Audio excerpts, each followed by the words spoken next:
Hello Jeet friends, সবাই কেমন আছেন? আশা করি সবাই ভালো আছেন। জিৎ এন্টারটেইনমেন্টের পক্ষ থেকে আরো একটি নতুন ভিডিও নিয়ে হাজির হলাম।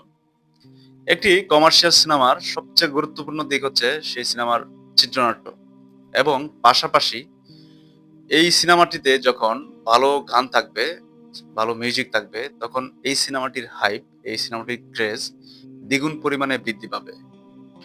যেমনটা আমরা আমাদের জিদ্দার পূর্বের সিনেমাগুলোতে দেখে আসছি, সেই সাথী থেকে শুরু করে সাথী, সঙ্গী, সেই হিরো সিনেমা, বন্ধন, জোস, আওয়ারা, 100% লাভ, বস, বস টু, বচ্চন, সাত পাকে বাঁধা ইত্যাদি যে সমস্ত হিট, সুপারহিট, ব্লকবাস্টার সিনেমা রয়েছে, সেসব সিনেমার গান, সেসব সিনেমার মিউজিক মানুষের হৃদয়ে এতটাই সাড়া ফেলেছিল যে সেসব সিনেমাকে তুমুল জনপ্রিয়তা এনে দেওয়ার পিছনে সেসব গানের খুবই গুরুত্বপূর্ণ ভূমিকা ছিল।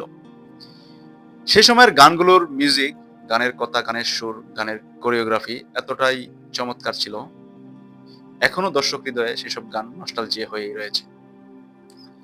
আমরা জানি আমাদের জিদ্দার নেক্সট মুভি কেউ বলে ডাকাত, কেউ বলে বিপ্লবী। এই সিনেমায় মিউজিকের দায়িত্বে রয়েছে পরিচালক রজত ঘোষ, যিনি ইতিমধ্যে তার প্রোফাইলে আমাদের জিদ্দার সাথে একটি ছবি শেয়ার করেছেন এবং লিখেছেন, আমরা খুব শীঘ্রই দারুণ কিছু পেতে যাচ্ছি। আমরা জানি আমাদের নেক্সট জিদ্দার মুভিতে শ্রেয়া ঘোষালের গান থাকছে, আমাদের সকলের প্রিয় পছন্দের গায়িকা শ্রেয়া ঘোষাল, তার গান থাকছে কেউ বলে বিপ্লবী, কেউ বলে ডাকাত সিনেমায়। পাশাপাশি আমরা এটাও জানতে পেরেছি এই সিনেমায় আরো একজন লিজেন্ডারি গায়কের গান থাকছে, তিনি হচ্ছে শান্তনু মৈত্র।